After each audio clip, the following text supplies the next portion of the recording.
The story behind the beloved Christmas carol, Silent Night, is a beautiful story.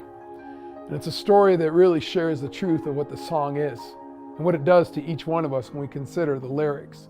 The story takes us back to 1818 to a very small Austrian town that had a little Catholic church appropriately named St. Nicholas Cathedral. There was a young 25-year-old priest who was in charge of the Christmas Eve Mass.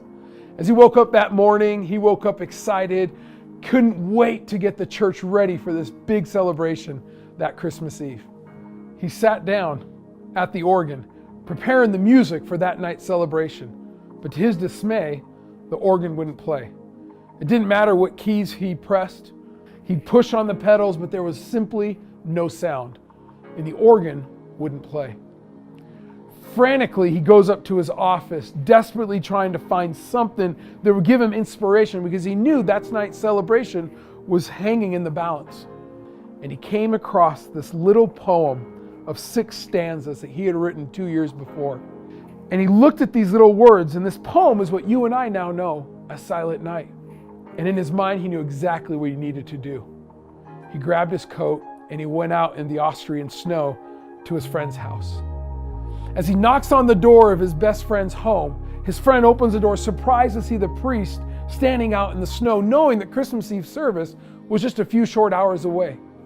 And he sees the look on his face and then he asks, "What's happening?"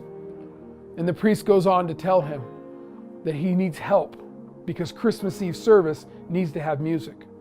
And he hands his friend that little page of 6 stanzas. And he asks him if he can write music to this poem. His friend picks up his guitar and he starts strumming the melody that you and I now know as Silent Night.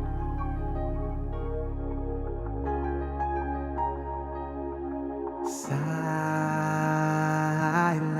night, holy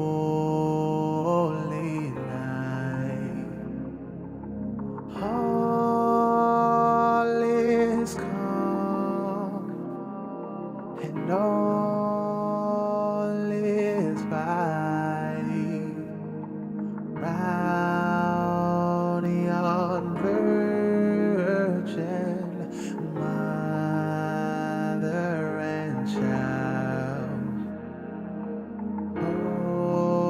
holy infant, so tender and mild, sleep in heavenly peace.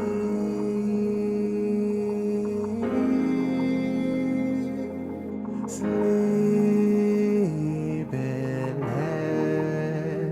heavenly peace. Ah, yeah. You and I like to think that Bethlehem was quiet the night that Jesus was born. But the truth is, it probably wasn't silent at all. Caesar Augustus had issued a decree that everyone should go back to their hometown for the census. Joseph and Mary were not the only ones that came to Bethlehem for the census. You see, the streets would have been full of people knocking on doors, trying to find a place to live, being turned away. Kids in the streets would have been whining because of a long day's travel. Friends coming together for a celebration and old enemies getting into the same old arguments as they saw each other. No, Bethlehem was not silent that night. Even the place that Joseph and Mary took refuge, in the manger, where Mary gave birth to Jesus, it wouldn't have been silent in there. Chickens and cows and donkeys would have been snorting and making noises. At this place was chaotic. It was not silent. But it's in the chaos that Jesus knows there's something that you and I desperately need. Silent night, holy night,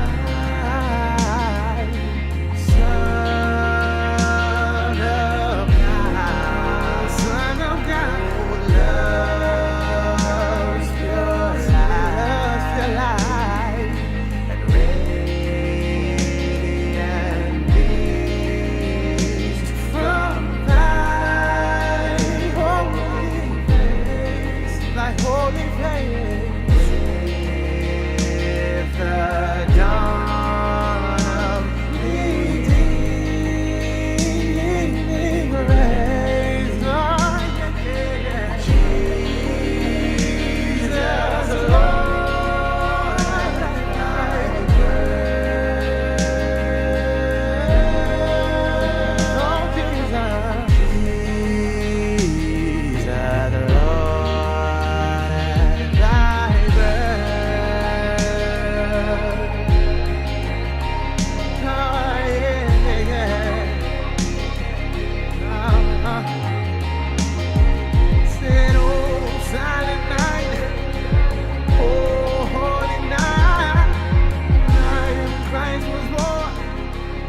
legend that takes us back to the Civil War. That for 4 days, starting December 24th, the Union and Confederate soldiers would stop fighting and there would be peace to celebrate the Christmas season. They would come together and read scripture, eat food together, and they would sing songs like Silent Night. You see, it's songs like Silent Night that remind us the peace that God brings to our world. You see, the silence that this song depicts is not a physical silence that rested upon Bethlehem that night, but it's a spiritual silence, a holy hush that came upon the entire world as God stepped into this world in the form of a man. You and I desperately need this peace. You and I desperately need silence. We live in a world of chaos. That the more we scroll through our phone and we read feed after feed after feed, we're reminded of the things that are happening in this world and the chaos that we're in. And it's in the midst of the chaos that Jesus steps into our lives and brings something you and I need, and that's peace, the absence of conflict. That it's in the small, still voice of God that peace speaks to our hearts. You see, you and I desperately need this peace in the midst of chaos. You and I need silence because it's in silence that we're able to really hear the voice of our Creator. What would it look like this Christmas season if we took a break from the chaos and sat in silence and allowed the whispers of God to speak life to our souls?